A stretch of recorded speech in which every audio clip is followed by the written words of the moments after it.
جس طرح آپ نے خود بھی مینشن کیا کون کون سی جو ہے وہ اسٹیٹس ہمارے مسلمانوں کے کنٹرول میں ہے اور مسلمان جنرلی کس طرح سے پاور میں ہے. علم کے حساب سے کہیں نہ کہیں تو اس پوائنٹ پہ سارے ہی پہنچ گئے کہ یار چلو اس وقت انڈیویجولی آئی ایم شیور کہ ہو سکتا ہے کوئی بھی ان 57 ملکوں میں سے کچھ نہیں, لیکن مل کے تو بالکل کر سکتے ہیں, ایک امپیکٹ ایٹ لیسٹ کریٹ کر سکتے ہیں. تو یعنی کہ میرا پوائنٹ یہ ہے کہ آپ کا جو فوکس ہے وہ صرف یونٹی پہ زیادہ نہیں ہونا چاہیے ایز کمپیئر ٹو کہ اپنے آپ کو ابھی بھی علم کے اوپر ہی.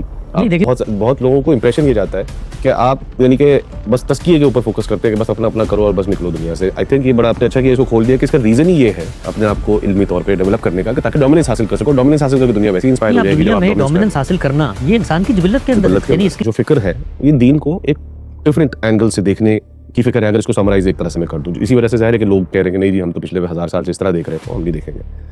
تو کیا آپ لوگوں کیا اور جو دوسرے لوگ آ رہے ہیں دوسری فکر لے کے, کوئی اور اینگل لے کے چیزوں کو, اگر میں اور ڈائریکٹ بات کروں, ساحل ندیم صاحب ہے, ٹھیک ہے, وہ ایک اپنی نئی فکر لے کے آ رہے ہیں نا کہ قرآن کو ڈفرینٹ اینگل سے دیکھیں آپ اور پاسبلٹیز میں دیکھیں, تو آپ ان کو ویلکم کرتے ہیں. یا فلسطینیوں نے حماس نے اسرائیل میں مارے ہوں, وہ طالبان نے پاکستان میں مارے ہوں, یا پاکستان نے افغانستان میں مارے ہوں, جہاں کہیں بھی نان کمبیٹنٹ بے گناہوں کی جان لی جائے گی وہ دہشت گردی کا عمل ہوگا. ابھی ریسنٹلی غامدی صاحب کی پوڈ کاسٹ ہوئی تھی پاکستان ایکسپیرینس کے اوپر, تو اس میں 2-3 چیزیں میرے سوالات تھے وہ آپ کے ساتھ کلیریفائی کرنا چاہ رہا تھا.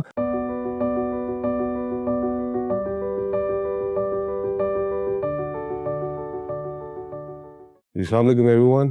آج میرے ساتھ میں غامدی سینٹر ڈیلس میں موجود ہوں اور میرے ساتھ حسن الیاس صاحب موجود ہیں. جی السلام علیکم حسن بھائی, کیسے ہیں؟ السلام, اللہ کا شکر, آپ خیریت سے؟ الحمدللہ. حسن بھائی آج جو میں آپ کے ساتھ کانورسیشن کرنا چاہ رہا ہوں نا وہ تھوڑی سی ڈفرینٹ طریقے سے کرنا چاہ رہا ہوں. مجھے ایسا فیل ہوتا ہے, تو میں غلط ہوں, لیکن مجھے ایسا فیل ہوتا ہے کہ آپ کو جب بھی آپ کے ساتھ پوڈ کاسٹ کی جاتی ہے, آپ کے سیشنز کیے جاتے ہیں, تو ایسا لگتا ہے کٹہرے میں کھڑا کر دیا, ایک بہت بڑا آپ نے جرم کیا ہے. ایک نئی فکر یا اسلام کو ایک ڈفرینٹ اینگل سے دیکھ کے آپ اگر ایک فکر لے آئے ہیں, تو میں اس طرح کی آج کانورسیشن نہیں کرنا چاہ رہا. میں چاہ رہا ہوں کہ ہم کچھ چیزوں کو ایکسپلور کریں ڈفرینٹ اسپیکٹ سے. تو اس کو گفتگو کا آغاز میں اس بات سے آپ سے پہلے تو کرنا چاہوں گا کہ آپ کے خیال میں, اور سب سے بڑی وجہ یعنی کہ آپ کے خیال میں جو یہ فکر ہے, غامدی صاحب کی فکر ہے, فرحائی اسکول کی جو فکر ہے, اس کو جو اس لیول پہ پش بیک دیا جاتا ہے یا اس کی ایکسیپٹنس بہت زیادہ کم ہے معاشرے کے اندر. آپ لوگ بیٹھتے ہوں گے, میں شور کے غامدی صاحب کے ساتھ برین اسٹارمنگ وغیرہ جب سیشنز آپ لوگ کرتے, تو کوئی ایک ایسی سب سے بڑی وجہ آپ کی نظر میں کیا ہے کہ جس وجہ سے اس طریقے سے ایکسیپٹنس نہیں مل پا رہی اس فکر کو؟ جی دیکھیے, تاریخ کا جو مطالعہ ہے نا وہ انسانوں کے لیے بہت ضروری ہے. تاریخ اصل میں انسانوں کے جو رویے ہوتے ہیں, ان کے جو تعاملات ہوتے ہیں, برتنے کے انداز ہوتے ہیں, اس کا مطالعہ ہوتا ہے. ہم بھی انسان ہیں, ہم سے پہلے بھی انسان گزرے ہیں. تو جب ہم تاریخ کو پڑھتے ہیں تو اصل میں ہم اس چیز کا جائزہ لیتے ہیں کہ انسان کس طریقے سے بیہیو کرتا ہے. سوسائٹی کے اندر جس وقت اس کو مشکلات درپیش ہوتی ہیں, جس وقت اس کو تحفظ درپیش ہوتا ہے, جس وقت اس کو خطرہ درپیش ہوتا ہے, تو وہ کیا کرتا ہے. اس کی کچھ ضروریات ہیں, اس کو بھوک لگتی ہے, اس کی جنس کی ضرورت ہے, اس میں اس نے کیا طرز عمل اپنائے ہیں.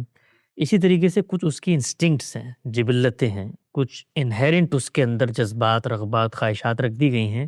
ان کے ساتھ وہ کیا رویہ اپناتا ہے, کیا اس کا معمول رہا ہے. تاریخ کا مطالعہ ہمیں انسان کے احوال سے آگاہ کرتا ہے. دنیا میں کوئی بھی کام آپ کرنے کے لیے اٹھے ہیں بطور انسان, تو وہ پہلی دفعہ آپ نہیں کر رہے ہوتے. چونکہ انسان ہمیشہ سے اس دنیا میں موجود ہیں, تو انسانوں نے اس سے پہلے بھی یہ کام کیا ہوتا ہے. اس لیے یہ ناگزیر ہوتا ہے کہ آپ پیچھے مڑیں اور مڑ کے دیکھیں کہ آپ جو کام کر رہے ہیں تاریخ میں جب یہ پہلے ہوا ہے تو اس کے کیا نتائج نکلے ہیں, اس کا کیا عواقب تھے, اس کا کیا پس منظر تھا, اس پہ کیا رد عمل تھا. اسی لیے دنیا میں آگے بڑھنے کے لیے, تحقیق کے لیے, جس وقت آپ آگے بڑھنا چاہتے ہیں, کسی میدان میں تحقیق کرنا چاہتے ہیں, سب سے پہلا کیا مطالبہ آپ سے کرتی ہے, کسی مغربی یونیورسٹی میں جائیں, کسی مدرسے میں جائیں, تو پہلی چیز کیا کرتا ہے انسان, وہ یہ دیکھتا ہے کہ اس سے پہلے کیا کام ہوا ہے, علم کی دنیا میں کیا کام ہوا ہے, عمل کی دنیا میں کیا کام ہوا ہے. یہ بتانے کا مقصد یہ ہے کہ جو کچھ ہمارے ساتھ ہو رہا ہے اس کو جاننے کا سب سے اچھا پیرامیٹر یہ ہے کہ آپ تاریخ میں جا کر دیکھیں کہ جب کبھی کوئی شخص بطور شخص کے, ادارہ بطور ادارہ کے, تنظیم بطور تنظیم کے, تحریک بطور تحریک کے اسی طریقے سے ریفارمیشن کی موومنٹ بطور موومنٹ کی آگے بڑھتی ہے تو انسان اس کے ساتھ کیا رویہ اپناتے ہیں. ہم جب تاریخ کا مطالعہ کرتے ہیں تو اس میں ہمیں یہ بات سمجھ آ جاتی ہے کہ اس میں جو کچھ ہمارے ساتھ ہو رہا ہے یہ کوئی انہونا نہیں ہے، بلکہ بہت سارا کچھ ان ایکسپیکٹڈ ہے جو ہو رہا ہے. یہ بھی نہیں ہونا چاہیے. جو تھوڑی بہت پذیرائی ہمیں نظر آتی ہے، وہ بھی نہیں ہونی کچھ قبولیت ہمیں نظر آتی ہے، وہ بھی تاریخ کے عمل کا اگر آپ مطالعہ کریں تو اس کے لحاظ سے وہ بھی نہیں ہونی چاہیے. جو کچھ ہو چکا ہے یہ ان ایکسپیکٹڈ ہے، یہ ان نیچرل ہے ایک لحاظ سے. اوکے. تاریخ کا مطالعہ یہ بتاتا ہے کہ انسانوں کی سب سے مضبوط جبلت کیا ہے. وہ جبلت یہ ہے کہ ان کے ہاں جب کوئی رائے قائم ہو جاتی ہے اور اس رائے پر ان لوگوں کا اجماع ہو جاتا ہے اور اس کو روایت کی حیثیت حاصل ہو جاتی ہے اور اس روایت پر ایک زمانہ بیت جاتا ہے، وہ زمانہ اس روایت کو ایک کلچرل نارم بنا لیتا ہے. وہ کلچر دیکھتے ہوئے انسان بڑا ہوتا ہے، اس کے ساتھ پنپتا ہے، وہ اس کے شعور کا جزء لا ینفک بن جاتا ہے، پیوست ہو جاتا ہے اس کے پردہ فکر پہ. تو اس کے خلاف جب آپ کوئی بات کرتے ہیں تو وہ بات قبول کر لے کوئی شخص، یہ انہونا واقع ہے.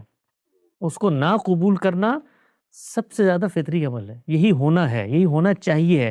آپ یہ دیکھیے کہ ہم لوگ تو عام انسان ہیں اور دین کے باب میں کھڑے ہوئے ہیں، اور دین کے باب میں کسی چیز کو جب تقدس حاصل ہو جاتا ہے تو اس کے ساتھ کچھ عقائد وابستہ ہو جاتے ہیں، اس کے ساتھ کچھ نصوص وابستہ ہو جاتی ہیں. وہاں پر انسان سوچنے سمجھنے کا ایک جو نارمل عمل ہو رہا ہوتا ہے اس کو بھی کرنے میں متردد ہوتا ہے. دین کو ایک طرف رکھیں، جو دنیاوی معاملات ہیں، سماج کے معاملات ہیں، سیاست کے معاملات ہیں، ان کے اندر جو قائم شدہ تصورات ہوتے ہیں، جو تاریخ میں بن چکے ہوتے ہیں، جب ان کی تنقیح کا عمل کیا جاتا ہے، ان کو ریکنسٹرکٹ کرنے کا عمل کیا جاتا ہے، ان کو ری لرن کرنے کا عمل کیا جاتا ہے، ان کو ری ڈسکور کرنے کا عمل کیا جاتا ہے، تو جس نوعیت کی مزاحمت ہمیں تاریخ بتاتی ہے ان کو پیش آتی ہے. اب یہ مسئلہ اپنی ذات میں کسی کی جان، مال، آبرو، عقیدہ، تاریخ سے کوئی متعلق نہیں ہے کہ آپ دنیا کے بارے میں یہ نظریہ رکھیں کہ یہ گول ہے کہ گول نہیں ہے.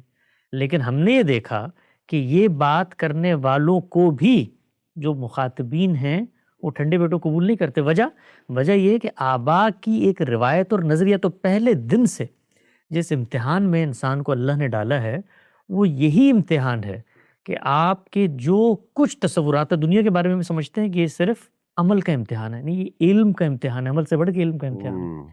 تو علم کے امتحان میں جو کچھ آپ کا علم بن چکا ہوتا ہے اس کو ری لرن کرنا یہ ناممکنات میں سے ہے. تو آپ یہ دیکھیے کہ انبیاء کی جو پوری روایت ہے، ہم لوگ تو اپنے آپ کو ادنا سا دین کا خادم سمجھتے ہیں، طالب علم ہیں، بے شمار چیزوں میں نشو و ارتقاء ہے، فکری طور پہ مغالطے ہو جاتے ہیں، غلطیاں لگ جاتی ہیں. 10 چیزیں میں آپ کو بتانا ہے چاہ رہا ہوں کہ وہ جن کا بے خطا علم ہوتا ہے، جن کے پیچھے الہی مائیت کا ظہور کھڑا ہوتا ہے، وہ بھی جب آتے ہیں، کیا آپ تصور کر سکتے ہیں کہ نوح علیہ السلام جن کو اللہ تعالیٰ نے کیا کیا معجزات نہیں دی ہوں گے، کیا کیا الہامات ان پہ نہیں ہوئے ہوں گے، وہ اگر اپنی بیوی اور اپنی اولاد تک کو پیغام پر قائل کرنے میں ناکام ہو جاتے ہیں تو اس کی وجہ کیا ہے؟ اب تصور کریں نا، ہم لوگ تو بالکل ہمہ شمہ چھوٹے موٹے سے انسان ہیں، اور ہم جیسے اور دسیوں لوگ ہیں جو اس وقت دسیوں صداقتیں کوئی سیاست کے میدان میں پیش کر رہا ہے، کوئی معیشت کے میدان میں پیش کر رہا ہے، کوئی سماجیات کے حکمران، ہر جگہ پہ تو ان کو مخالفت کا سامنا کرنا پڑتا ہے. تو دنیا کی یہ حقیقت ہے. اس حقیقت سے جو شخص نظریں چراتا ہے تو وہ پھر مایوس ہوتا ہے کہ بھئی میری فکر کو شیوع کیوں نہیں ہو رہا، میری بات کو لوگ قبول کیوں نہیں کر رہے. ہمارے استاد مکرم جناب جاوید احمد غامدی صاحب نے پہلے دن سے جس چیز کا اہتمام کیا ہے وہ یہ ہے کہ اپنے آپ کو زمان و مکان سے اٹھا لو اور اس چیز سے بالکل بے پرواہ ہو جاؤ کہ زمانہ تمہاری بات کو کیسے پرسیو کر رہا ہے، لوگوں کی کتنی تائید تمہارے ساتھ کھڑی ہوئی ہے، کتنا بڑا جتھا تم نے منظم کر لیا ہے. ان کے استاد کا ایک جملہ ہے جو خود انہوں نے اپنی کتاب میں لکھا کہ وہ فرماتے تھے کہ سایہ بھی تمہارا ساتھ چھوڑ جائے، سایہ تو میرے جسم کا عکس ہوتا ہے نا، وہ بھی یہ اعلان کر دے کہ میں تمہارا ساتھ نہیں دوں گا، جو ہر وقت تمہارے ساتھ ہوتا ہے، تب بھی جس چیز کو حق سمجھتے ہو اس کو بیان کرو. اس سے قطع نظر کہ کتنے لوگ اس کو قبول کریں گے. آپ یہ سوچیں کہ اللہ کی وہ قومیں کہ جن کو اللہ نے شہادت کے منصب پر فائز کیا تھا، بنی اسرائیل، یعنی پیغمبروں کا سلسلہ اللہ تعالیٰ ختم کرنا چاہتے تھے اور قوم کو شہادت کا منصب دینا چاہتے تھے. قرآن مجید نے اس کو جا بجا بتایا نا کہ میں نے تو عالمین پہ ان کو فضیلت دی. اس قوم کو جس کو اللہ نے منتخب کر کے فضیلت دی، جب اس کے ہاں کچھ نظریات پیدا ہو گئے اس قوم کے ہاں جو پیغمبروں کی قوم ہے، آپ سوچیں ذرا، اس کے ہاں کچھ تصورات پیدا ہو گئے تو اس قوم نے اس خدا کے بھیجے ہوئے پیغمبروں کو قتل کرنے سے درپے، آپ تصور کریں نا، یعنی ایسا نہیں ہے کہ وہ کہیں جی ہمارا آپ سے نظر، قتل کرنے کے درپے ہو گئے، اور انبیاء کو انہوں نے قتل کیا۔ تو دنیا کے اندر یہ دنیا کا معمول ہے کہ آپ جب بھی کوئی ایسی بات کریں گے جو آپ کے قائم شدہ تصورات، اور یہ تصورات ہوتے ہیں ہمارے سامنے آتے ہیں، یہ اصلاً استدلال پہ نہیں کھڑے ہوتے ہیں، یہ روایت پہ کھڑے ہوتے ہیں، اور روایت کس چیز پہ کھڑی ہوتی ہے؟ ہیرو شپ پہ کھڑی ہوتی ہے، قومی تفوق پہ کھڑی ہوتی ہے۔ مثلا آج آپ کسی مسئلے میں گفتگو کرتے ہیں تو وہ آپ کے لیے علم استدلال کا مسئلہ نہیں ہے۔ کل میں ایک صاحب کی گفتگو سن رہا تھا، انہوں نے کہا بھائی یہ جو بخاری کتاب ہے، اس کی کسی روایت کی اگر آپ اس بات سے ہٹ کے انٹرپریٹیشن کرتے ہیں جو میرے بزرگوں نے کر دی ہے، تو اس کا مطلب یہ ہے کہ آپ تو اس کی حیثیت کو مان ہی نہیں رہے۔ تو وہ پھر عزت کا مسئلہ بن جاتا ہے، تحفظ کا مسئلہ بن جاتا ہے، وہ ایک نفسیاتی ہڈل ہوتی ہے۔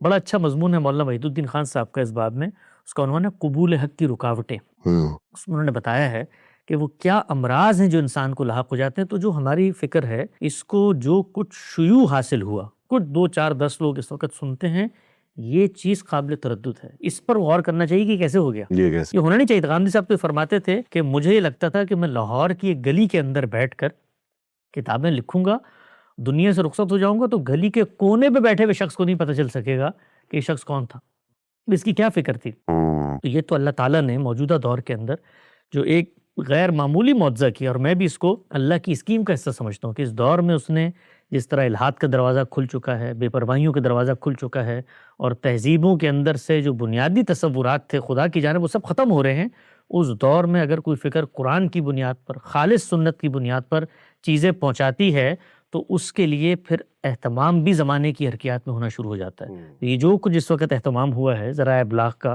کہ یہاں سے بیٹھ کے آپ بات کرتے ہیں، ہزاروں لوگوں تک پہنچ جاتی، پہلے زمانے میں اس کا تصور ہی نہیں تھا، یعنی صرف ایک مسجد ہوتی تھی، اس کا ایک ممبر ہوتا تھا، کوئی صاحب علم اٹھے، آزادانہ غور و فکر کرے، اسی روایت کے اندر کھڑے ہو کے گفتگو کرے، کوئی سننے کو تیار نہیں ہوتا تھا۔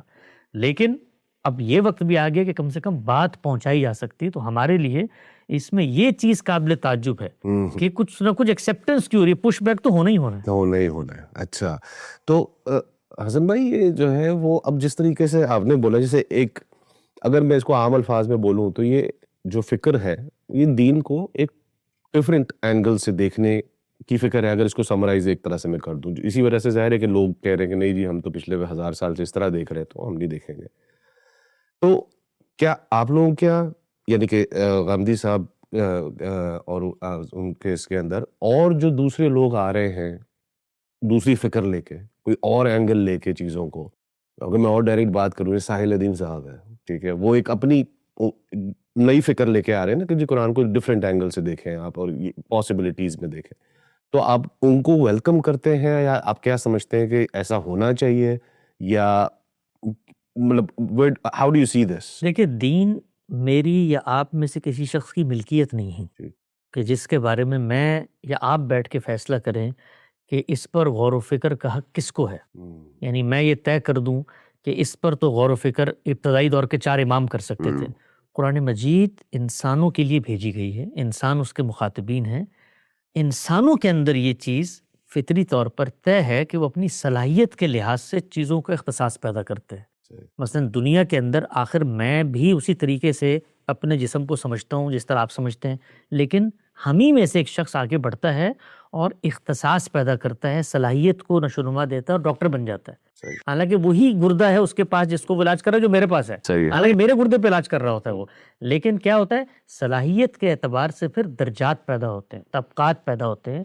تو اسی پس منظر میں ہمارے یہاں علماء کا ایک ادارہ پیدا ہو، خود قرآن مجید نے بتایا ہے کہ کچھ لوگوں کو ہونا چاہیے جو اٹھیں اور اختصاص پیدا کریں، لیتفقہوا فی الدین، تفقہ فی الدین ان کے اندر پیدا ہو، اور پھر اس کے بعد وہ قوم کے پاس جائیں اور جا کر لوگوں کو انذار کریں۔ تو کوئی بھی شخص، دنیا کا کوئی بھی شخص دین پر اگر غور و فکر کر کے لوگوں کو ہدایت کی طرف لانا چاہتا ہے تو اس کو اختصاص پیدا کرنا ہے۔ اب کسی شخص نے کتنا اختصاص پیدا کیا ہے یہ فیصلہ اس کے کام سے ہوگا۔ رائٹ، کچھ چیزیں تو مسلمات ہوتی ہیں، یعنی ہم یہ جانتے ہیں کہ جس وقت آپ دین پر کام کرنا چاہتے ہو تو آپ کو زبان سیکھنی ہے. ظاہری بات ہے آپ زبان کے بغیر اس ماخذ تک رسائی کیسے حاصل کریں گے؟ وہ تو اس عربی زبان کے اندر ہے. تو یہ تو فطری مسلمات، یہ کوئی کرائٹیریا میں اور آپ نہیں سیٹ کر رہے، فطری مسلمات میں سے. اسی طریقے سے اگر دین پر آپ غور و فکر کر رہے ہیں تو علم کا تقاضا یہ ہے کہ اگر اس پہ پہلے غور و فکر ہوا ہے تو اس کو آپ جانیں. کیونکہ دنیا میں کسی بھی فیلڈ آف نالج میں کہ آپ وہاں جا کر پہلے دن پہیہ یاد کرنے کے لیے بیٹھ جائیں تو آپ کو جاننا پڑے گا بھی قرآن مجید ہے، اس کو لوگوں نے سمجھا ہے کس طریقے. تو علم کی تاریخ سے آپ کی آ گئی ہو، علم کی روایت کے ساتھ آپ جڑیں. پھر تیسری چیز کیا ہوتی ہے، وہ ہے علم کے مسلمات. وہ ٹولز ہوتے ہیں جن سے کسی چیز کو اپروچ کیا جاتا ہے. مثال کے طور پہ قرآن مجید میرے سامنے ہے، تو اب قرآن ایک زبان میں ہے، زبان کو اپروچ کیسے کیا جاتا ہے یہ میں نے اور آپ نے بیٹھ کے آج طے نہیں کرنا، یہ مسلمات عقل میں سے چیز ہے. یعنی یہ بالکل اسی طریقے سے ہے اس طرح میں باقی دنیا بھر کی جو فیلڈز ہیں ان کے اندر جاتا ہوں تو یہ فیصلہ کرتا ہوں. تو پھر دین کو سمجھنے کے ٹولز مرتب ہوئے ہیں، اس میں زبان و بیان کی بحثیں ہیں، اس میں پھر عقل اور تاریخ کے مسلمات ہیں جن کو مان کر آپ کلام میں جاتے ہیں. تو کلام پر تدبر کیسے ہوتا ہے اس کو لوگوں نے متعین کیا ہے، انہی اصولوں کے اوپر متعین کیا ہے. زبان کو کیسے سمجھا جاتا ہے انہی اصولوں میں متعین کیا ہے.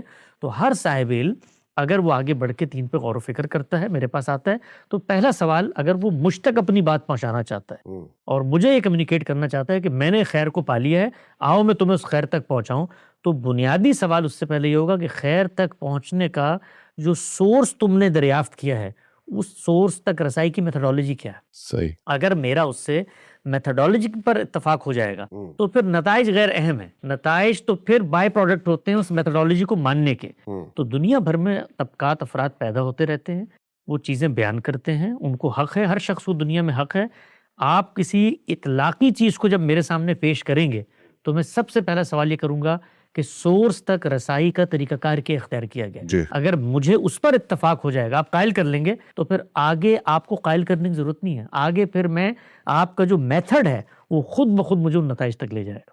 تو وہ جو بیسکلی آپ نے جو بولا جو بیسک فاؤنڈیشن ہے وہ تو لیکن کامن ہے نا، وہ جو بھی اس پہ فکر لے کے آئے گا وہ سب کی کامن یونیورسل ہونی چاہیے، کامن ہونی چاہیے، لیکن ضروری نہیں ہے کہ ہر جگہ پہ لوگ اس کو اسی طریقے سے کامنلی پرسیو کریں. نہیں کر رہے تو پھر ہم دعوت دیں گے. جب وہ میرے سامنے کوئی شخص چیز لے کر آئے گا تو میں کہوں گا بھائی یہ زبان و بیان ہے، اس کے اندر جب آپ کوئی بات سمجھتے ہیں تو وہ نطق کے طریقے پہ سمجھی جاتی ہے، وہ منطق کے طریقے. اب یہ ایک اصول ہے تو اس اصول پہ گفتگو ہوگی. وہ کہے جی میں اس اصول سے متفق نہیں ہوں، تو پھر وہ پہلے جا کر دنیا کے اندر عالمی ضمیر کو، انسانیت کی تاریخ کو، اپنے مخاطبین کو اس پہ قائل کرے کہ نہیں زبان کو اس طریقے سے نہیں سمجھنا چاہیے.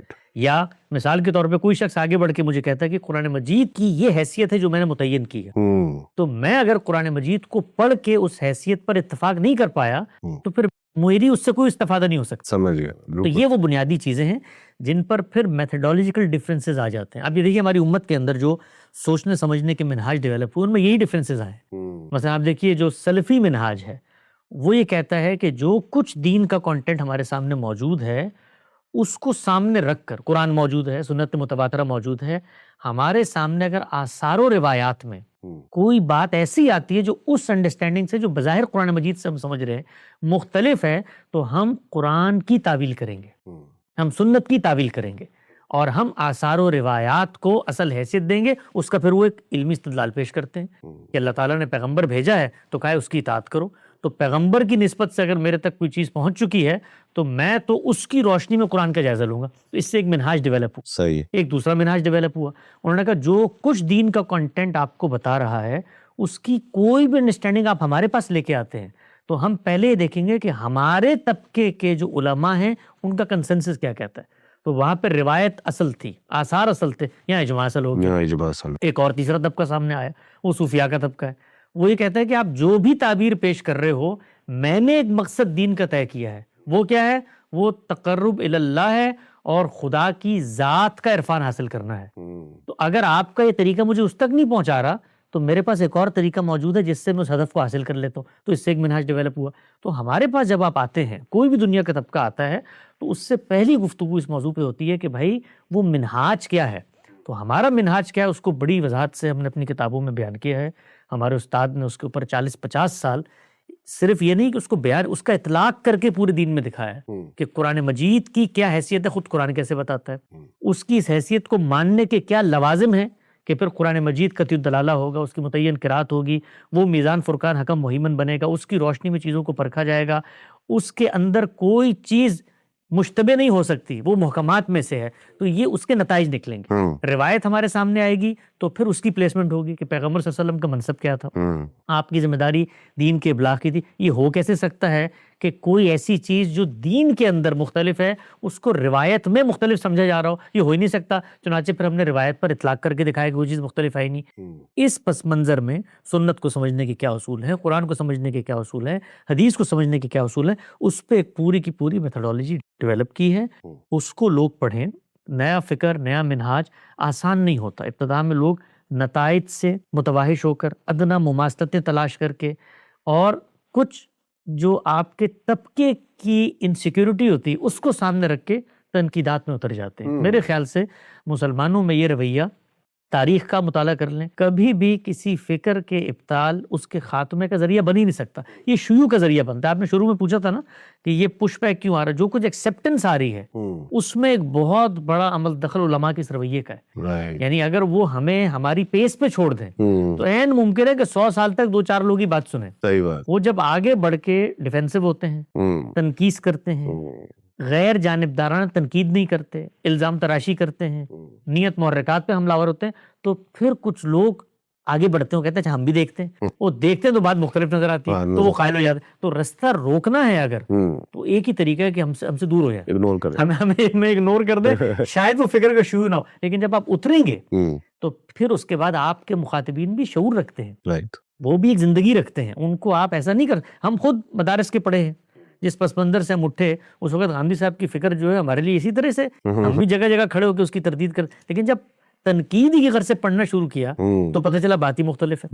تو اس کا طریقہ یہی ہوتا ہے کہ دنیا میں کوئی بھی صاحب فکر ہے، آگے بڑھ کے اپنی فکر پیش کرنا چاہتا ہے، ضرور پیش کرے، لوگوں کو سب سے پہلے اپنے اصولوں پہ قائل کرے۔ یعنی میں ان کو یہ دعوت دیتا ہوں، کوئی بھی صاحب علم ہو، پہلے آپ میتھڈالوجی پہ دنیا کو قائل کریں۔ اور اعظم بھائی آپ نے بڑی انٹرسٹنگ بات اس کے اندر کی، مجھے پلیز کریکٹ کیجیے گا اگر مجھے صحیح نہیں سمجھ آئی، کہ یہ جو میتھڈالوجی کی آپ نے بیس لائن جو آپ نے ڈیفائن کی ہے یہ یونیورسل ہے کسی بھی علم کے لیے، صرف قرآن کی بات نہیں ہو رہی، بالکل یہ یونیورسل ہے۔ اگر کوئی اس کے اندر گڑبڑ کر رہا ہے تو پھر اس کی فکر بڑی ہی اسکیچی ہو جاتی ہے۔ بالکل ایسے دیکھیے، فکری گمراہی کے جو متعین اسباب ہیں اگر آپ اس کو لسٹ کرنا چاہیں نا تو اس میں سے پہلی چیز کیا ہے کہ زبان نطق ہے، زبان جیسے بولی جاتی ہے ویسے سمجھی جاتی ہے۔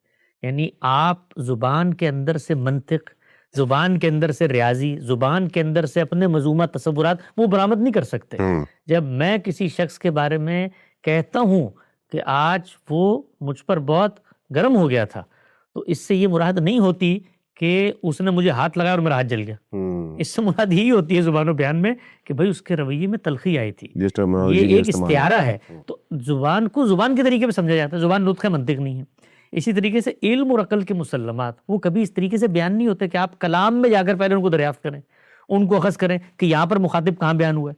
تو یہ سب چیزیں جو مسلمات ہوتی ہیں نا، ان کو جب آپ ڈینائی کرتے ہیں تو اس کے بعد پھر آپ کو جا کر دنیا سے ماتھا پھوڑنا پڑتا ہے، ان کو بتانا پڑتا ہے یار میں نئی چیز لے کر آیا ہوں۔ اسی طریقے سے جو کچھ ہمارے سامنے آتا ہے قرآن مجید کے باب میں، اس کے اندر چیزیں محکمات کے انداز میں بیان ہوئی ہیں، اس کی ایک حیثیت ہے، اس کو آپ یہ نہیں کہہ سکتے کہ جو اس کے اندر ایسی چیزیں جو ہمیں سمجھ میں نہیں آتی، وہ خود خدا نے بتا دی ہے کہ متشابہات سے کیا مراد ہے۔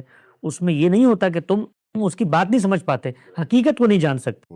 تو فکری گمراہی کے جو مسلمات ہیں وہ طے ہیں، وہ دنیا بھر میں اور وہ وہاں بھی طے ہیں جو غامدی صاحب کی فکر سے اتفاق نہیں کر، روایتی تعبیر میں بھی طے ہیں۔ ان کے ہاں جب کوئی اختلاف پیدا ہوتا ہے تو وہ تفصیلات کے اندر اختلاف پیدا ہوتا ہے، اصول میں نہیں ہوتا۔ ابھی جو آپ نے وہی بات کی تھی نا کہ جو جیسے سلفی منہاج ہے تو ان کا یہ ہے کہ جی ہم دیکھتے ہیں ہمارے بڑے کیا کہہ رہے ہیں، یا جو وہ ساری بہت آئی تھنک بعد کی باتیں، again going back to the basics of foundation کی جو آپ نے بات کی، وہاں پہ اتفاق ہونا چاہیے، پھر بھلے آپ کوئی اپنی فکر لے آئے، بالکل ایسے سیپریٹ فکر، بالکل ایسے صحیح۔ اچھا حسن بھائی، میں اب تھوڑا سا جو ہے نا پالیٹکس کی طرف آنا چاہتا ہوں، اور جو ہے پہلا جو میرا ایکچولی سوال ہے، میں نے شاید یہ آپ سے اپنی پہلی پوڈ کاسٹ میں بھی کیا تھا، اس کو میں ایک ریزن سے پوچھ رہا ہوں آپ سے، اور میں آگے ہم اس کو اوپن اپ کریں گے، ٹھیک ہے؟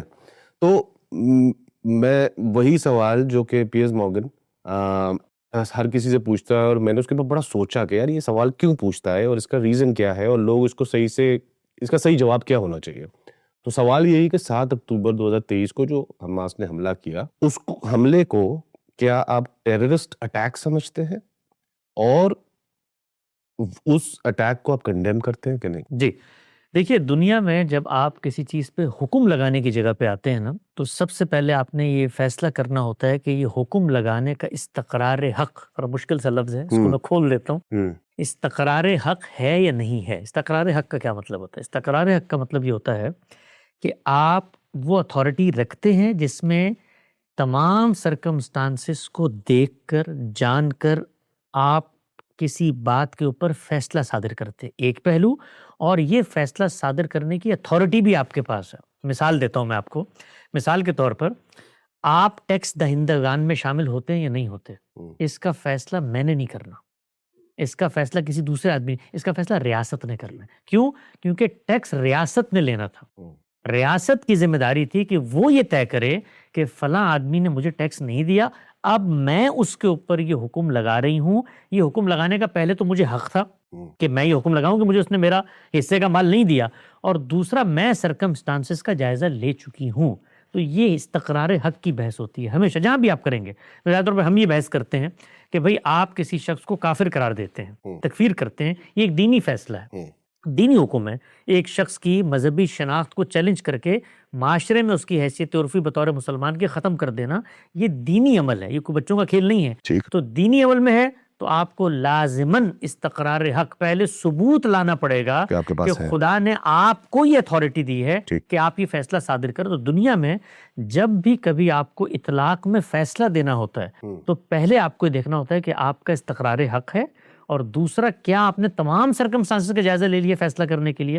اب آئیے اس سوال کے اوپر، حماس ایک تنظیم ہے، وہ تنظیم دہشت گرد تنظیم ہے یا دہشت گرد تنظیم نہیں ہے، اس کا فیصلہ ریاستوں نے کرنا ہے یا عالمی اداروں نے کرنا ہے یا بین الاقوامی عدالت نے کرنا ہے۔ بطور تنظیم کے یہ حکم کسی تنظیم پر لگانے کا پہلا یہ کہ میرے پاس کوئی استحقاق نہیں ہے، دوسرا میرے پاس وہ علم نہیں ہے جس کی بنیاد پر میں یہ فیصلہ کر سکوں کسی تنظیم کے بارے میں۔ تنظیم تو افراد پر مشتمل ہوگی نا، اس کے اندر انسان پائے جاتے ہوں گے، ان کے حوال کا جائزہ لینا ہے، ان کے مینیفیسٹو کو دیکھنا ہے، ان کی کارکردگی کو دیکھنا ہے، ان کے اقدامات کا جائزہ لینا ہے، پھر اگر کوئی اقدام کہیں پہ ہوا ہے تو اس کو ثبوت کی آخری حد تک پہنچا کے یہ بتانا ہے کہ اسی تنظیم نے کیا ہے، تب اس پہ حکم صادر ہوگا۔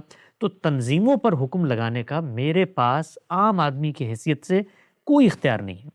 میں کسی تنظیم کے بارے میں یہ کہنے کی پوزیشن میں نہیں ہوں کہ فلاں تنظیم دہشت گرد ہے۔ میں جس چیز کا پابند ہوں بطور ایک دین کے طالب علم کے، بطور ایک دانشور کے، کوئی بھی شخص دنیا بھر میں پایا جائے، بطور ایک عالم کے، مفکر کے، وہ یہ ہے کہ جو عمل آپ کے سامنے آیا ہے اس عمل پہ میں حکم لگاؤں، اسی عمل کے اوپر میرا اس عمل پہ میں یہ حکم لگاتا ہوں کہ دنیا میں دہشت گردی کی تعریف کیا کی جاتی ہے۔ جو دہشت گردی ہے وہ یہ ہے کہ نان کمبیٹنٹس، یعنی وہ لوگ جنہوں نے اسلحہ نہیں اٹھایا، وہ بے گناہ تھے، ان کو اقدام کر کے اس طریقے سے قتل عام کر دینا کہ ان کی جان لینے کا استحقاق کسی فریق کے پاس نہیں تھا، یہ دنیا بھر میں تعریف کی جاتی ہے۔ یعنی قتل دہشت گردی بن جاتا ہے جب وہ اپنا پیمانے کو پھیلا دیتا ہے۔ ٹھیک ہو گیا۔ جس طرح عام طور پہ آپ یہ کہتے ہیں نا بھئی تو میوچول کنسنٹ سے زنا ہوا ہے، لیکن وہ زنا بالجبر کب بن جاتا ہے؟ جب آپ دھونس سے، دھمکی سے، زبردستی ایک کام کرتے ہیں۔ چوری آپ نے کر لی، آپ اقدام کر کے مال لوٹتے ہیں، ڈاکہ بن جاتا ہے۔ تو دہشت گردی کوئی چیز کب بنتی ہے؟ جب آپ کے پاس حق نہیں تھا کسی چیز کا اور آپ نے آگے بڑھ کے اس حق کو تلف کر دیا، بڑے پیمانے پہ تلف کر دیا، تو یہ دہشت گردی کی تعریف ہے۔ اس تعریف کے مطابق جو لوگ 7 اکتوبر کے واقعے میں مارے گئے، اگر تو وہ کمبیٹنٹس تھے، یعنی وہ سامنے سے اسلحہ اٹھا کر کھڑے ہوئے تھے، فوجی تھے، اچھا اس میں بھی طے ہے، عالمی سطح پر یہ طے کر دیا گیا کہ فوجی بھی اگر میدان جنگ میں نہیں ہے تو وہ کمبیٹنٹ نہیں ہے، یعنی اگر وہ گھر پہ سو رہا ہے تو اس حالت میں وہ کمبیٹنٹ نہیں ہے، یہ دنیا میں طے ہے۔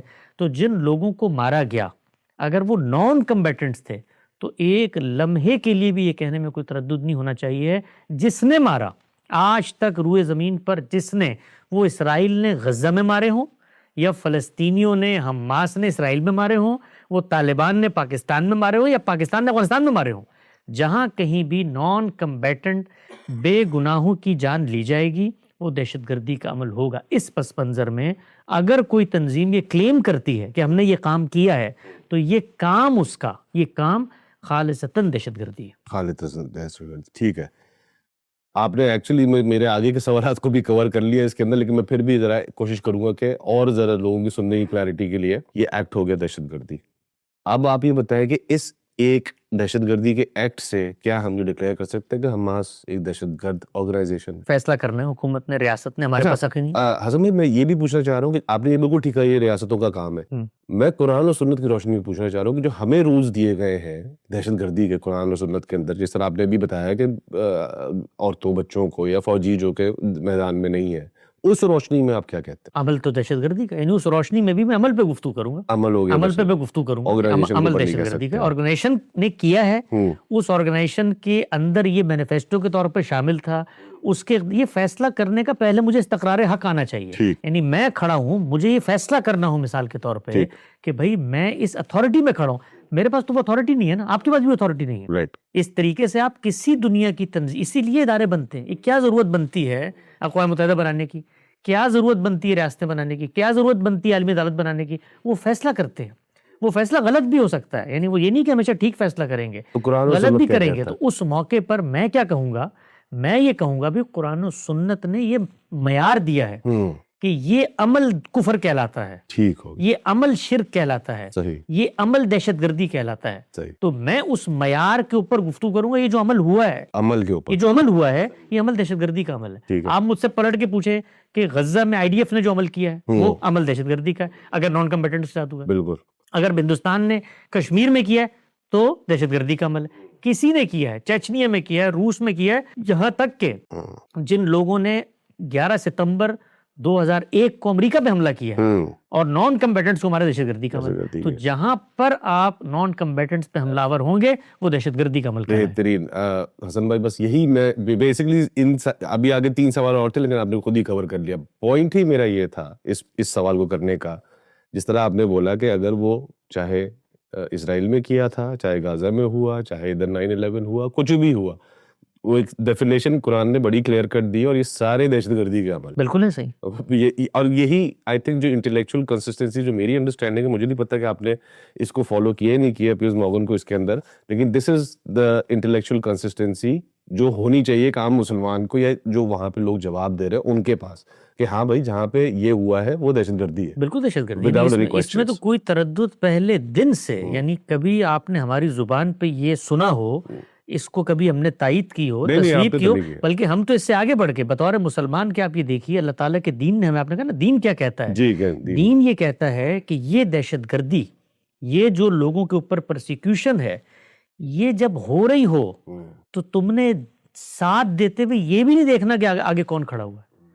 قرآن مجید نے تو یہ بتایا, اس میں مسلمان ہونے کی بھی کوئی شرط نہیں ہے. اس میں تو قرآن نے یہ بتایا کہ یہ جو مسجدیں ڈھاتے ہیں, یہ جو معبد ڈھاتے ہیں, یہ جو کلیسا ڈھاتے ہیں, کیوں نہیں نکلتے ان کی مدد کرنے کے لیے اگر طاقت قدرت استطاعت ہے تمہارے پاس. تو اس معاملے میں تو کوئی شخص دنیا میں اگر کسی کی جان لیتا ہے اور وہ نان کمبیٹنٹ ہے تو جان کو تو حرمت حاصل ہے. تو کوئی اگر یہ کرے گا تو اس عمل کو ہم دہشت گردی کا عمل قرار دیں گے. بہترین. بالکل. میں اور آپ نے کبھی نہیں کہا, میں یہی چاہ رہا تھا کہ جو انٹلیکچوئل کیلیبریشن میں بیسیکلی کرنا چاہ رہا تھا, اور آپ نے بڑی زبردست طریقے سے کر دی کہ بھائی اس میں کوئی سوال کی بات ہی نہیں ہے. اور آئی تھنک یہ سننے والوں کو بھی کلیئر ہو گیا ہوگا میرا ریزن کیا تھا یہ سوال آپ سے کرنے کا. اچھا, آپ کو جانا چاہیے ویسے پیئرس مورگن کے شو پہ, اور اس کو یہ جواب جو ہے I think this is what he is looking for, that's what I honestly think کہ وہ یہی جواب ڈھونڈ رہا ہے کہ بھائی یہ آپ اس کو کنسسٹنٹلی دہشت گردی سمجھتے ہیں کہ نہیں سمجھتے. اچھا حسن بھائی, 2-3 سوالات میرے وہ جو ابھی ریسنٹلی غامدی صاحب کی پوڈ کاسٹ ہوئی تھی پاکستان ایکسپیرینس کے اوپر, تو اس میں 2-3 چیزیں میرے سوالات تھے, وہ آپ کے ساتھ کلیریفائی کرنا چاہ رہا تھا. غامدی صاحب نے علم اور اخلاق کو بنیادی پیرامیٹرز پیش کیا کہ ورلڈ ڈومیننس کے اندر یہ 2 چیزیں وہ ہونی چاہیے. ٹھیک ہے, آپ کی بات صحیح ہے. اب علم اور اخلاق کے اندر رہتے ہوئے اپنے اوپر کام کرنا, اپنے آپ کو بہتر کرنا, غامدی صاحب کا یہ پوائنٹ آف ویو تھا کہ آپ نے کرنا چاہیے تھا. اچھا, اس کو کرنے کا اصل مقصد کیا ہے؟ دنیا بھر میں جب آپ جیتے ہیں تو جینے کے 2 مقاصد ہوتے ہیں. آپ کے پاس اگر کوئی حق ہے, کوئی صداقت ہے, کوئی سچائی ہے, کوئی ریئلٹی ہے, تو آپ فطری طور پر یہ ارج رکھتے ہیں کہ دنیا کو اس سے متعارف کرایا جائے. جب آپ کو طاقت ملتی ہے، آپ کی تہذیب غالب ہوتی ہے، تو دنیا میں آپ کے لیے دروازے کھلتے ہیں، امکانات کھلتے ہیں، آپ آگے بڑھتے ہیں. اگر مسلمان علم اور اخلاق میں برتری حاصل کرتے ہیں تو وہ دنیا کی ایک ڈومیننٹ پاور بنیں گے. رائٹ. سیاست کے اندر، حکومت کے اندر، ٹیکنالوجی کے اندر. اس کے نتیجے میں ان کو وسائل حاصل ہوں گے. جب وسائل حاصل ہوں گے تو ان وسائل کے ذریعے جو اللہ کا پیغام ان کو دیا گیا ہے وہ اس کا شیوع بھی چاہیں گے، اس کو بھی فروغ دینا چاہیں گے. وہ چاہیں گے کہ دنیا کے ہر کونے کونے تک اللہ کی آواز پہنچے، قرآن کی آواز پہنچے. دنیا کو بتایا جائے کہ یہ عارضی دنیا ہے، ایک مقصد کے لیے بنائی گئی ہے، اس کے بعد ایک انجام آ رہا ہے. ہمارے پاس سچے پیغمبر آئے تھے، انہوں نے دعوت دی ہے. ہم اگر دنیا میں کہیں پر ظلم ہوتا ہے تو اس کو روکنے کی کوشش کریں گے. تو اخلاقی لحاظ سے بہت سارے تقاضے ہیں جو پھر آپ سے متعلق ہوتے ہیں. اور ہر تہذیب یہ چاہتی ہے، جو بھی دنیا میں تہذیب غالب آتی ہے وہ یہ چاہتی ہے کہ جو اس کا ویلیو سسٹم ہے، جو کچھ خیر اس کے پاس ہے، وہ خیر پھیلے. پھیلے کیسے؟ کیا آپ نے لوگوں پر حملہ آور ہو کر ان کو تلوار کے زور پر اپنے دین پر مائل کرنا ہے، قائل کرنا ہے؟ تو پھر وہاں پر وہی بنیادی سوال آ جاتا ہے کہ دین کس کا ہے؟ خدا کا. تو خدا نے اگر آپ کو یہ ذمہ داری دی ہے کہ آپ نے غلبہ دین کرنا ہے، دنیا بھر میں غیر مسلموں سے حق حکومت چھین لینا ہے، وہ آپ کے باجگزار بن کے رہیں گے، تو پھر اس کا استدلال لے کر آئیں. کیونکہ یوں نہیں ہو سکتا کہ آپ ہٹلر کی طرح، مسولینی کی طرح، یا تاتاریوں کی طرح، یا منگولوں کی طرح نکلیں گے اور پوری دنیا کو تہو تیخ کر کے اس کے اوپر حکومت قائم کر لیں گے. نہیں، آپ اگر بڑی تہذیب بنتے ہیں، بڑی طاقت بنتے ہیں، تو اس کے نتیجے میں آپ خیر کو پھیلانا چاہیں گے. وہ خیر کیسے پھیلے گی؟ وہ خیر دعوت سے پھیلے گی، وہ لوگوں کو خدا کا پیغام پہنچانے سے پھیلے گی. لیکن آپ کے دین میں، جس کو ہم مانتے ہیں، انسانی جان کی حرمت قائم کر دی گئی ہے، اور یہ بتا دیا گیا ہے کہ کوئی شخص قتل کرے یا فساد فی الارض کرے، اس کے علاوہ آپ اس شخص کی جان نہیں لے سکتے. ہمیں روک دیا گیا ہے. تو ہم دین کی بنیاد پر اگر آگے بڑھیں اور لوگوں کو اپنے مذہب پر قائل کرنے کے لیے قتال شروع کر دیں، تو یہ تو وہ پرسیکیوشن ہے جس سے روکا گیا ہے قرآن مجید میں. تو اگر کوئی تہذیب آگے بڑھتی ہے، علم و اخلاق میں ترقی حاصل کرتی ہے، تو دنیا میں اس کا پیغام پہنچنے کا باعث بنتی ہے. آپ دیکھیے مغربی تہذیب ہے، آج وہ طاقت کی معراج پہ کھڑی ہوئی ہے. اس کا ایک نتیجہ نکلا ہے. وہ نتیجہ کیا نکلا ہے کہ دنیا بھر میں افکار تو ایک طرف، یہاں تک کہ جامہ زیبی، آپ کی ظاہری جو لباس ہوتا ہے وہ تک دنیا نے اپنا لیا. بالکل. کیا امریکہ نے یا یہ مغربی اقوام نے پاکستان کے اندر جا کے لوگوں کی کنپٹیوں پہ بندوق رکھ کے کہا کہ پینٹیں پہنو؟ ایک تہذیب جب غالب ہوتی ہے تو اس کے اثرات دنیا بھر میں آنے شروع ہو جاتے ہیں، اور وہ ضرورت سے پیدا ہوتے ہیں. یعنی تہذیب جب غالب ہوئی تو ایک ضرورت تھی، اس کو اس نے پورا کیا. انسانوں کے لیے راحت رسانی پیدا کی، انڈسٹریل ریولوشن آیا، اس نے ایسا لباس پیدا کیے جو آدمی کو ذرا چست رکھتا ہے، اس کو لوگوں نے اپنانا. تو ہر چیز اپنی جگہ خود بنانا شروع کر دیتی ہے. تو مسلمان بھی اگر تہذیب، اور مسلمان کے ابھی آئیں گے 1000 سال رہ کر گئے، جب وہ رہ کر گئے تھے تو کیا ان کی ڈومیننس نہیں تھی؟ کیا دنیا بھر کے ایوانوں میں ان کی بات نہیں چلتی تھی؟ تو یہ تو دنیا کا مسلمہ ہے. لیکن آپ یہ کہیں کہ جی ہم طاقت حاصل کریں گے، ہم علم و اخلاق میں بڑھتے، اور کیوں حاصل کریں گے؟ اس لیے کہ ہم پوری دنیا کو تہہ تیخ کریں گے. تو یہ علم اور اخلاق میں برتری کے بعد یہ کام تو ہٹلر اخلاق میں پستی کے ساتھ کرنے کو تیار تھا. یعنی پھر اختلاف کیا رہ جاتا ہے؟ اور پھر اس کے اندر ہمارا دنیا کی جو اقوام ہے ان سے گلہ شکوہ کیا ہے؟ یعنی اگر ہم یہ تصور رکھتے ہیں کہ ہم نے خاتمہ کر دینا ہے سب کا، اور ہم نے ان کو اپنا باجگزار بنانا ہے، تو بھائی وہ سامنے والا بیٹھا ہوا ہے، اس کو یہ حق کیوں نہیں ہے عقلی طور پہ کہ وہ یہی سوچ آپ کے بارے میں رکھے؟ جب وہ آپ کے بارے میں یہ سوچ رکھتا ہے تو آپ کہتے ہیں کہ یار دیکھو یہ تو انسانیت کا خاتمہ ہو گیا، یہاں پر عالمی ضمیر کہاں چلا گیا، یہ تو ہماری نسلوں کا خاتمہ کرنا چاہتا ہے. اور یہی سوچ اگر ہم رکھیں تو پھر اس میں تو یہ وہ تضادات ہیں جو ہمارے یہاں بالعموم اس باب میں پیدا ہوتا ہے. حسن بھائی آپ نے بڑا اچھا کیا، کیونکہ میں نے سوال بھی اس کو اسی لیے اسٹرکچر اس طرح سے کیا تھا کہ بہت لوگوں کو امپریشن یہ جاتا ہے کہ آپ یعنی کہ بس تزکیے کے اوپر فوکس کرتے ہیں کہ بس اپنا اپنا کرو اور بس نکلو دنیا سے. آئی تھنک یہ بڑا آپ نے اچھا کیا اس کو کھول دیا کہ اس کا ریزن ہی یہ ہے اپنے آپ کو علمی طور پہ ڈیولپ کرنے کا، کہ تاکہ ڈومیننس حاصل کر سکو. ڈومیننس حاصل کر کے دنیا ویسے ہی انسپائر ہو جائے گی. دنیا میں ڈومیننس حاصل کرنا یہ انسان کی جبلت کے اندر ہے. یعنی اس کے لیے مجھے دین سے جا کر، دین نے میرے لیے کوئی اس میں نہ نس رکھی ہے، نہ دین نے مجھے پابند کیا. بھائی میں مسلمان بنتا ہوں تو میں نہیں چاہوں گا کہ دنیا بھر کے لوگ اسلام کو قبول کریں. وہ قبول کرنے کا طریقہ کیا ہوگا؟ یعنی وہ تہذیب، اگر ہمارے پاس کوئی ایسی غیب کی اخبار آ چکی ہیں تو ہم کیوں نہیں چاہیں گے کہ ہم مغربی تہذیب تک بھی پہنچائیں؟ بالکل. ہم اس کو بتائیں کہ حفظ فروج کیا ہوتا ہے، ہم اس کو بتائیں کہ حفظ مراتب کیا ہوتا ہے، ہم اس کو بتائیں کہ امر بالمعروف اور نہی عن المنکر کیا ہوتا ہے، ہم اس کو بتائیں کہ وہ فیصلے جو انسانی عقل کرنے کی صلاحیت قدرت ہی نہیں رکھتی، اس میں آس ہوئے افلاک سے کیا پیغامات زمین پہ اتر آئے ہیں. آؤ میں تمہیں قانون وراثت سمجھاتا ہوں، آؤ میں تمہیں بتاتا ہوں کہ میرے دین میں کس طریقے سے لوگوں کی شخصی آزادی کو حرمت حاصل ہو گئی ہے، جان کو حرمت حاصل ہے، مال کو.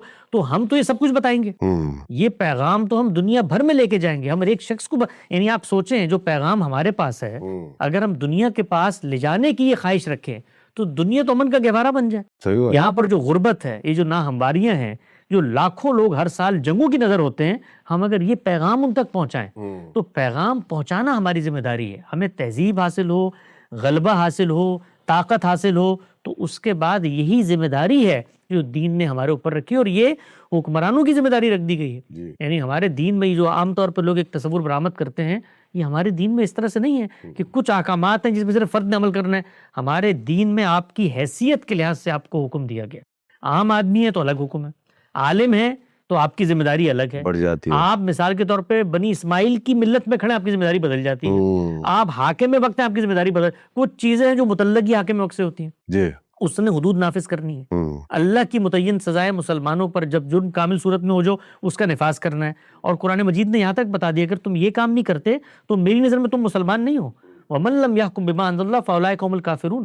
تو یہ سب ذمہ داری ہے. جمعہ کا اہتمام اس نے کرنا ہے، جہاد و قتال ظلم و عدوان کے خلاف اس نے کرنا ہے.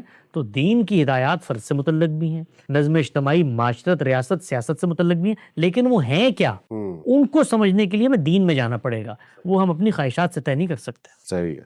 نہیں اعظم بھائی، یہ بڑا اچھا آپ نے اس کو کھول دیا اس بات کو. اگین یہ وہی پرسیپشنز ہیں جو شاید اس کو میں تھوڑا سا اور کھولنا چاہوں گا آپ کے ساتھ اعظم بھائی، کہ آپ نے جس طرح یہ بولا ٹھیک ہے کہ اس کا ریزن یہ ہے کہ ورلڈ ڈومیننس ظاہر ہے کہ ملے گی، آٹومیٹکلی ملے گی، اور پھر لوگ دنیا انسپائر ہوگی آپ کی تعلیمات سے، قرآن کے سارے میسیج. اب ظاہر ہے کہ جو آج کی دنیا ہے آپ کو بھی پتہ ہے کہ کس طرح سے کنٹرولڈ ہے. اب آپ فارن انٹرونشنز دیکھتے ہیں جہاں پہ اگر آپ کوئی ملک اپنی آپ کو ڈیولپ کرنے کی کوشش کرتا ہے جس کے اوپر آپ کا فوکس ہے، غامدی صاحب کا آپ کا فوکس ہے کہ بھئی اپنے آپ کو علمی طور پہ ڈیولپ کرو اور اپنے آپ کو اس طرح، تو ظاہر ہے وہ بھی آپ کو پتہ ہے بہت کنٹرول رہتی ہے کہ اگر کوئی کرنے کی بھی کوشش کرتا ہے تو جیسے جو آج کی پاورز ہیں وہ بڑی نظر رکھتی ہیں اور وہ کرتی ہیں.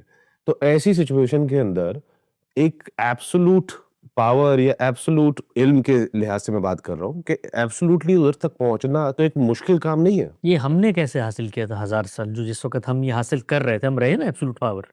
یعنی ہمارے لیے تو یہ کوئی نیا خواب تو نہیں ہے جو مثال کے طور پہ ہم دیکھ رہے ہیں، یہ تو وہ ٹوٹے ہوئے خواب کو دوبارہ سے جوڑنے کی خواہش ہے. تو یہ ہم نے حاصل کیا تھا نا، آلریڈی حاصل کیا تھا، ماضی کے اندر ہم نے یہ حاصل کیا تھا. تو اس وقت جب سامنے کی قوتیں تھیں، مسلمان بہت لمبے عرصے تک، مجھے جو بات سمجھ میں نہیں آتی وہ یہ ہے کہ یہ جو ایک طرح کی معصومیت ہے کہ دنیا کے اندر جب آپ ڈومیننس حاصل کرنا چاہتے ہیں تو سامنے کی قوتیں آپ کو مضبوط ہونے نہیں دینا چاہتی. یہ خواہش جو ہے مثال کے طور پہ، یعنی وہ یہ چاہیں کہ آپ مضبوط ہو، یعنی یہ کس قوم کی، کس نیشن کی، کس تہذیب کی یہ خواہش ہوگی؟ اگر یہ خواہش پیدا ہو جائے تو یہ انسانی جبلت کا خاتمہ ہے. صحیح بھائی میں اپنی جبلت میں ڈومیننس کی خواہش لے کر آیا ہوں، طاقت کی خواہش لے کر آیا ہوں. دین کیا کرتا ہے؟ دین اس طاقت کی ارچ کو پابند اقدار کرتا ہے. تو ہم لوگ جب ہمیں یہ چیزیں حاصل تھیں تو ہم کیا خوفزدہ نہیں ہوتے تھے دنیا بھر میں؟ اچھا پھر اس کے بعد جب حاصل تھیں، حاصل ہونے کے بعد جب ہمیں طاقت حاصل ہوئی تو آپس میں کیا ہم ایک دوسرے سے خوفزدہ نہیں ہوتے تھے؟ ہم میک شو کرتے تھے. یعنی کیا بنو امیہ اور بنو عباس آپس میں خوفزدہ ہو کر ایک دوسرے سے الگ الگ نہیں ہوئے؟ یعنی مغل ہوں اور عثمانی ہوں اور وہاں پر صفوی ہوں، سب مسلمان ہیں نا. تو یہ جو تصور پیش کیا جاتا ہے کہ یہ مثال کے طور پہ میں نے اگر یہاں پر کھلونا بنانا شروع کیا تو دوسرے شخص کو یہ اندازہ ہو جائے گا کہ یار یہ تو کل ایک دکان کھولے گا اور ترقی کر جائے گا، وہ اس سے بہتر کھلونا نہیں بنائے گا. تو یہ کام دنیا میں ہمیشہ ہوتا چلا ہے. یہ تو ایک محلے میں ہوتا ہے، ایک بازار میں دکان کھول کے بیٹھ جائے وہاں پر ہوتا ہے. پارٹ آف دا گیم ہے. یہ تو پارٹ آف دا گیم ہے، دنیا کی ریئلٹی ہے. اور یہ ریئلٹی مسلمانوں سے بہتر کون جانتا ہے جس نے دین کے نام پر، خدا کے پیغمبر پر ایمان لانے والے آپس میں ایک دوسرے کی ڈومیننس قبول کرنے پہ تیار نہیں تھے، یعنی آج تک تیار نہیں ہے. تو یہ چیز جب لوگ سوال کرتے ہیں مجھے تعجب ہوتا ہے اس بات کے اوپر. یعنی آپ کا خیال کیا ہے کہ آپ طاقت حاصل کریں، فری گراؤنڈ دے دیں آپ. اور آپ کے لیے دنیا یہ کہے کہ اب ہم ہاتھ باندھ کے کھڑے ہوئے ہیں, جب آپ کو طاقت حاصل ہو جائے گی ہم آگے آ کے جھک. بھائی آپ طاقت حاصل کریں گے وہ 4 گنا اور حاصل کریں گے, Exactly.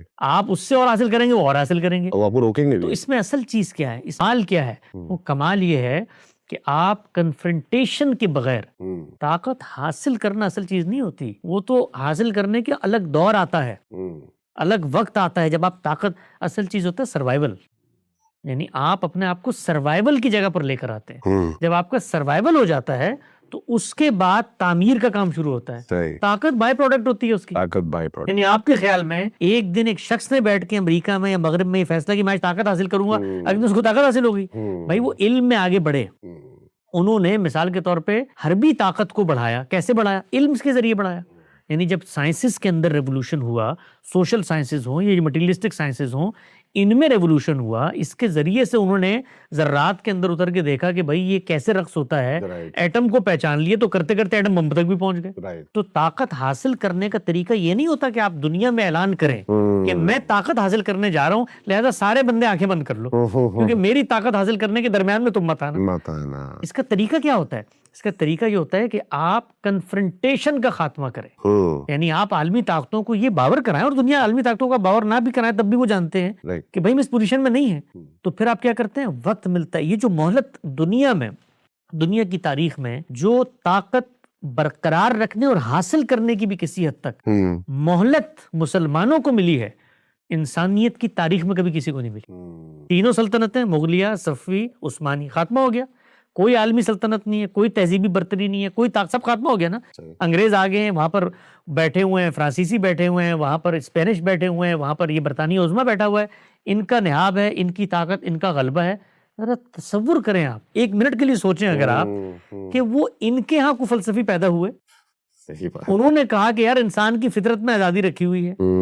ان کو آپس میں ایک دوسرے سے خطرہ پیدا ہوا. ہٹلر وہاں سے اٹھا, مسولینی وہاں سے اٹھا, وہاں سے زار اٹھے رشیا کے, آپس میں دست و گریباں ہو گئے. یہ برطانیہ عظمیٰ کے ساتھ پہلی جنگ عظیم اور پھر اس کے بعد دوسری جنگ عظیم. اس میں وہ لوگ جن کا اسلام سے کوئی تعلق نہیں, وہ کودے, انہوں نے ایک دوسرے سے مار کھائی, اس نتیجے پہ پہنچے کہ یار صلح کر کے رہنا چاہیے.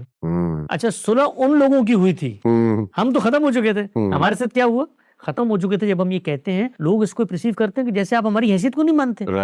آپ یہ سمجھتے ہیں کہ مثال کے طور پہ ہم کو انسان نہیں, او بھائی آپ انسان بھی ہیں, آپ ختم ہو چکے تھے ان کی نظر میں.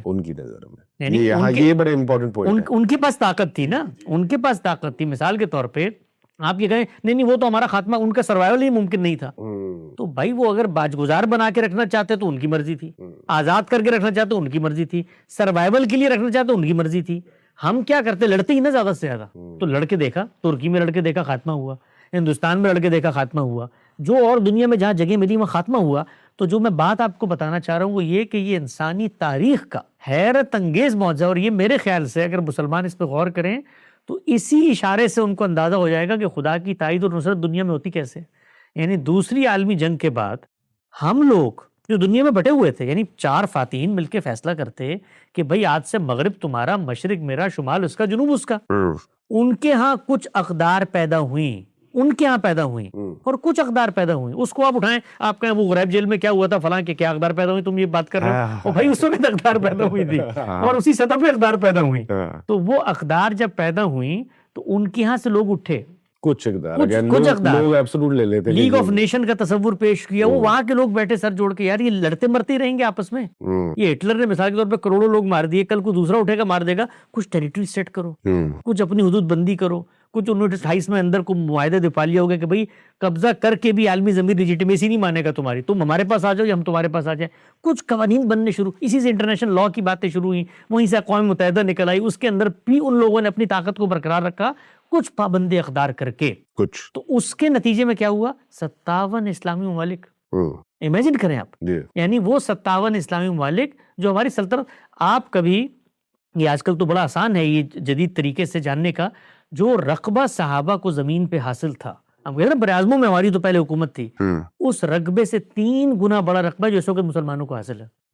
دنیا کے اندر وسائل آپ دیکھیے, آبی وسائل, آپ کے مادی مسائل، آپ کے معدنیاتی وسائل، ہر سطح کی جو چیزیں ہیں وہ جیسے آپ کو حاصل ہوئیں کوئی تصور نہیں کر سکتا تھا. اب یہ دیکھیے آبنائے ہرمز بند ہوا، یعنی کبھی دنیا کو پتہ بھی تھا کہ ایک مسلمان ملک اتنی بڑی آبنا گزرتی ہے کہ جس نے دنیا کو ہلا کے رکھ دیا. صحیح بات. کس کو ملی وہاں پر؟ ایران کو. ایران کو. آبنائے مندب دیکھیں آپ، باب المندب جو وہاں پر یمن کے پاس موجود ہے. جی. آپ وہاں جا کے انڈونیشیا ملیشیا کے پاس ملاکا کی وہ دیکھ لیں، آپ نہر سوئز دیکھ لیں، آپ باسفورس دیکھ لیں، یعنی دنیا کی آبی گزرگاہوں کے اوپر اللہ نے ہمیں آگے بٹھا دیا. صحیح. آپ سوچیں ذرا. بالکل. یعنی اب اندازہ ہوتا ہے ہمیں کہ ہماری اسٹریٹجک لوکیشنز کیا ہیں جہاں پر ہم لوگ آباد تھے. جی. اس کے بعد تیل، اس کے بعد وسائل، اس کے بعد اس ٹیکنالوجی کے ریولوشن میں جہاں پر آپ کہیں بھی جا کر اپنا سکہ منوا سکتے ہیں. یعنی آپ تصور کر سکتے ہیں پہلے دور کے اندر یہ جو ہماری ابھی آپ سینٹر میں آئے، یہاں پہ ہم نے تصاویر لگائی ہوئی ابن تیمیہ کی اور باقی، جس دور میں یہ لوگ پیدا ہوئے سوچ سکتے تھے کہ دارالحرب جس کو یہ لوگ سمجھتے تھے اپنی لغت میں،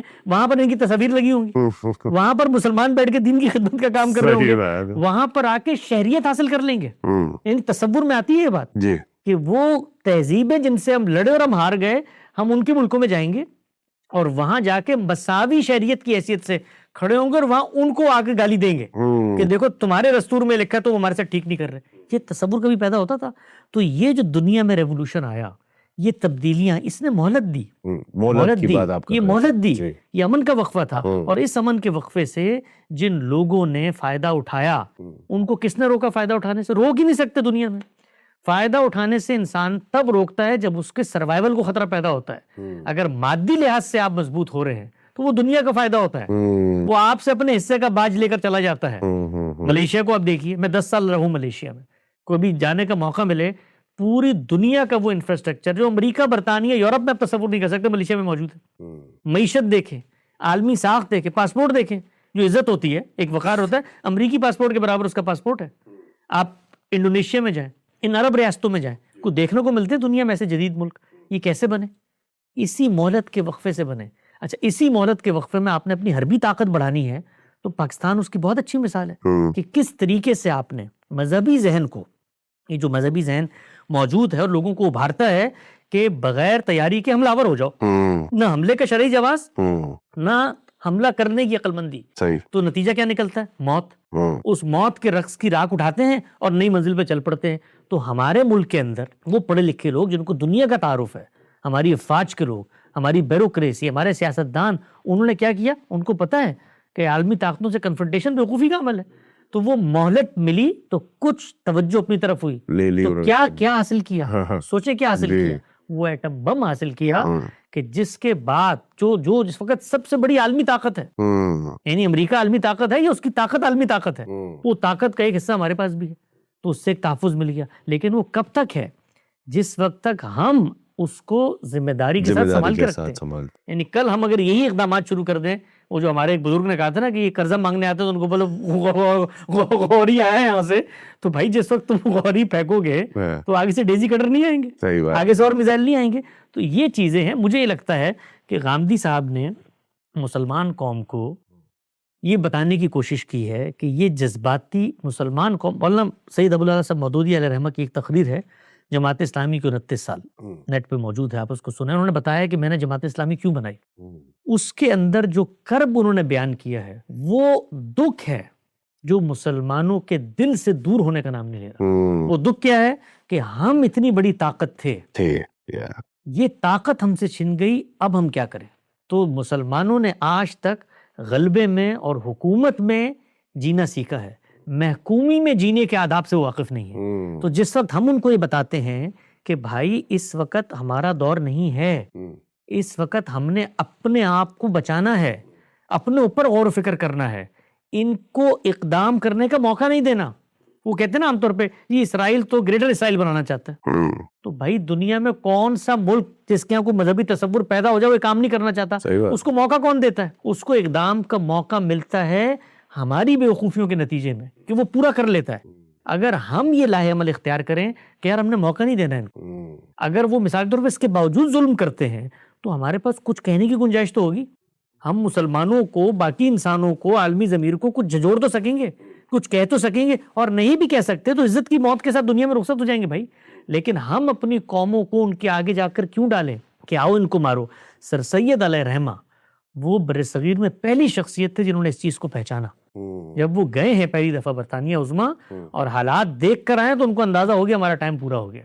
ٹائم پورا ہو گیا ہے، اور ٹائم پورا ہو گیا ہے یہ میں اور آپ خواہش سے طے نہیں کرتے، یہ زمانے کی حرکیات طے کرتے ہیں. اس طرح انجن ایجاد ہو گیا، پرنٹنگ پریس ایجاد ہو گیا، ٹیکنالوجی کی برتری ہو گئی، وائرلیس ایجاد ہو گیا، تو پھر آپ دیکھیں کہ دلی کے قلعے کے اندر کیا ہوا ہے. اسی طرح سے جذباتی مولوی وہاں کھڑے ہوئے تھے. بہادر شاہ ظفر کے اس اقدام کے نتیجے میں وہاں لوگ کھڑے ہو کے یہ جہاد کی آیتیں سنا رہے تھے، یہی بتا رہے تھے کہ ابھی تو فرشتے اتریں گے اور یہ ہوگا اور وہ ہوگا. تو مسلمانوں کے اندر پچھلے 150 سالوں میں نے گزشتہ دنوں ایک پروگرام میں پوری لسٹ وہ پڑھ کے بتائی لوگوں کو. 25 طریقے اٹھی ہیں مزاحمت کی، یہی نعرہ لے کے کہ وہ ہمیں طاقت نہیں حاصل کرنے دیں گے، ہمارے پاس تو جو کچھ ہے ہم اس سے لڑیں گے، سب مل کے بیٹھ جائیں. یعنی یہ جو خواہش ہے اس وقت لوگ کرتے ہیں نا کہ ٹھیک ہے طاقت نہیں ہے، سب اگر شامل ہو جائیں. وہ بھائی یہ سب 14 سال میں تو شامل نہیں ہو سکے. یعنی بنو امیہ اور بنو عباس تو مل کے شامل نہیں ہو سکے، صفوی، مغل اور عثمان تو شامل نہیں ہو سکے. تو یہ سب کیسے شامل ہوتے ہیں؟ کبھی اس پر غور و فکر کیا ہے کیوں شامل ہوتے ہیں؟ ان کے وہاں جو لیڈرشپ اور قیادت موجود ہے وہ اپنے خطوں کا کیسے تحفظ کر رہی ہے؟ اور جب آپ سب شامل ہونے کی خواہش کا اظہار کریں گے، اس کا مقصد کیا ہے؟ دوسری تہذیب کا خاتمہ. تو وہ چوڑیاں پہن کے بیٹھی رہی. یہ سوچنے کی چیز ہے. یعنی اتنی آبویس چیز ہے، اتنی بدیہی چیز ہے کہ جس وقت ہم اس کو بیان کرتے ہیں تو تعجب میں پڑ جاتے ہیں کہ لوگ کہتے ہیں یہ تو مغرب نواز ہے، یہ تو مغرب کو خوش کرنے کے لیے کر رہے ہیں، مسلمانوں کے اندر سے غیرت کا خاتمہ کر رہے ہیں. مسلمانوں کا سب سے بڑا محسن وہ شخص ہے جو آج مسلمانوں کو مرنے سے بچا رہا ہے، اور مسلمانوں کا سب سے بڑا دشمن وہ ذہنیت ہے جو مسلمانوں کو بغیر طاقت کے اقدام پہ ابھار رہی ہے اور بغیر دینی ہدایت کے قتل عام کی دعوت دے رہی ہے. حسن بھائی آپ جو ہے نا اصل میں آپ 2 قدم آگے چل رہے ہوتے ہیں. میرے سوال کو پہلے سے ہی آپ کور کر کے لے جاتے ہیں. میرا اگلا سوال یہ تھا کیونکہ ایک جو میرا ایک اعتراض ہے، آپ کا فوکس، گاندھی صاحب کا فوکس وہی علم کے اوپر ہے، اور یہ جو آپ نے ابھی جڑ کے مل کے کرنے والی بات کی، اس پورے ٹائم کے اندر مقدمہ یہ ہے جس طرح آپ نے خود بھی مینشن کیا کون سی جو ہے وہ اسٹیٹس ہمارے مسلمانوں کے کنٹرول میں ہے اور مسلمان جنرلی کس طرح سے پاور میں ہے، آپ کو بھی پتہ ہے وہ ساری چیزیں.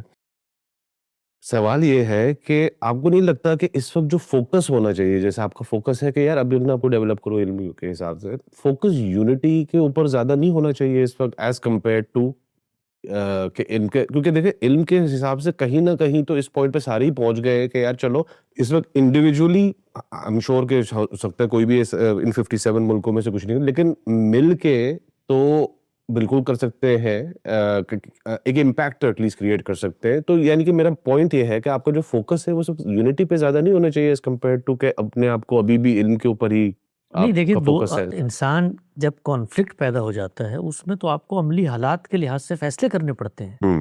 آپ کو یونٹی بھی دکھانی پڑتی ہے. مسلمانوں نے کئی جگہوں پہ یونٹی دکھائی ہے. اس یونٹی کے نتیجے میں عالمی ضمیر کو مجبور ہونا پڑا ہے، بہت ساری چیزوں میں مجبور ہونا پڑا ہے. آپ آخری مثال دیکھ لیں اس کی کہ مثال کے طور پہ جس وحشت پہ اسرائیل اترا ہوا تھا، اس وقت اترا ہوا تھا، جو کچھ اس نے غزہ میں کیا ہے، اس وحشت کو روکنے کے لیے باہر کیف مسلمانوں کے اتحادی نے کردار ادا کیا. وہی عالمی ضمیر کی طرف گئے ہیں، اسی نے عالمی ضمیر کو متوجہ کیا ہے. وہ متوجہ عالمی ضمیر مفادات کے تحت ہوتا ہے، وہ ہماری طاقت کی ہیبت سے نہیں ہوتا کہ ہم یونٹی ہو گئی ہے، مفادات ہوتے ہیں. تو دنیا مفادات کی جگہ ہے. اس میں جب آپ کسی کو مجبور کرنا چاہتے ہیں، کہیں یونٹی سے کرتے ہیں، کہیں سیاسی ڈپلومیسی کے ذریعے کرتے ہیں، کہیں طاقت کے بل پہ کرتے ہیں. تو اصل چیز یہ ہے کہ جب آپ ایک نعرہ لگاتے ہیں تو یونٹی کی تو میری بھی خواہش ہے، آپ کی کون شخص نہیں چاہے، اور یونٹی کا فائدہ ہوتا ہے. یونٹی جب آپ 2 ارب کی تعداد میں ہم لوگ دنیا میں موجود ہیں، کوئی 2 4 5 لاکھ لوگ تو نہیں ہے نا جی، تو 2 ارب لوگوں کے ساتھ دنیا کا سروائیول ہے، ہماری موجودگی سے سروائیول ہے، ہمارے وسائل سے سروائیول ہے، ہماری معیشت ہمارے ملکوں سے سروائیول ہے. تو اس کے اندر اپنی طاقت کو منوانا، اس کا طریقہ کیا ہے؟ اس کا طریقہ ہے سیاست، اس کا طریقہ ہے ڈپلومیسی، اس کا طریقہ ہے بات چیت.